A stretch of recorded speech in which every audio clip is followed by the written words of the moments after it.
Okey. Kalau kita lihat lakaran-lakaran yang ada pada Candi Penataran ni, dia menceritakan kisah, perjalanan kisah-kisah. Kita tengok ni antaranya. Ini bermula daripada mungkin seorang raja telah mengarahkan pada pemimpin dia ataupun pada menteri dia ataupun orang bawahannya lah untuk menghukum pesalah.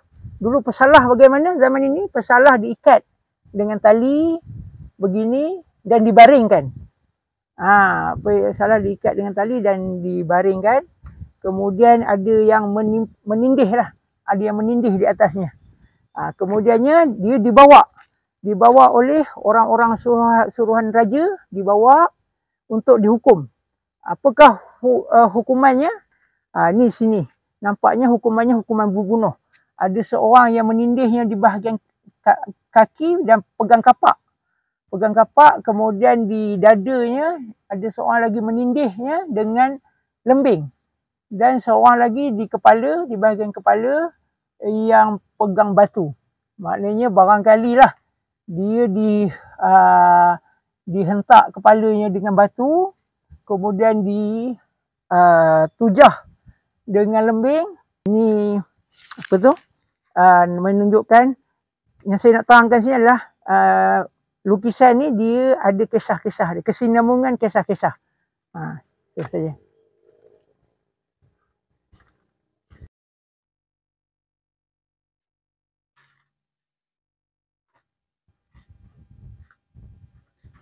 Okey, mari kita tengok senjata yang terpahat pada dinding Candi Penataran ini.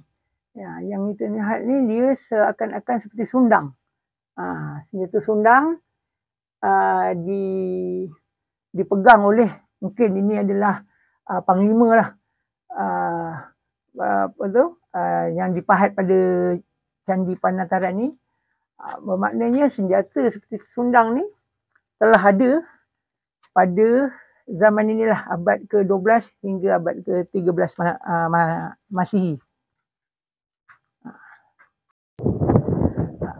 Candi Penataran ni, candi yang dibina dari zaman kerajaan Kediri hingga kerajaan Majapahit. Ini candi apa? Ini adalah candi agama Hindu. Kalau kita tengok kerajaan Kediri dan kerajaan Majapahit pun merupakan kerajaan Hindu. Kalau kerajaan Sriwijaya, kerajaan Buddha, kerajaan Majapahit, kerajaan Kediri, kerajaan Hindu. Apa bukti Candi Penataran ni adalah candi agama Hindu? Dalam ini, dalam binaan candi ni, dalam bangunan candi ni, jelas sekali ada patung Dewa Ganesha. Dewa Ganesha ni dewa Hindu lah. Ini dia sepatutnya ada belalai ni, tapi nampaknya dah terpatah. Ini candi ni dah terpatah. Okey, kita keluar.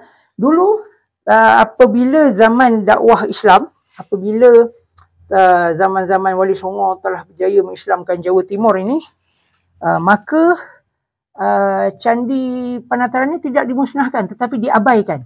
Kita tengok gambar zaman dulu, memang dia sudah boleh katakan tertimbus.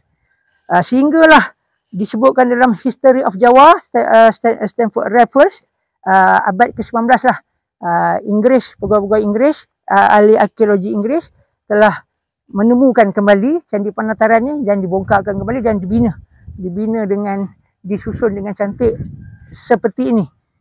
Asalnya dulu zaman kerajaan Majapahit, kerajaan Kediri dibina lebih kurang dalam tahun 1197 dibina.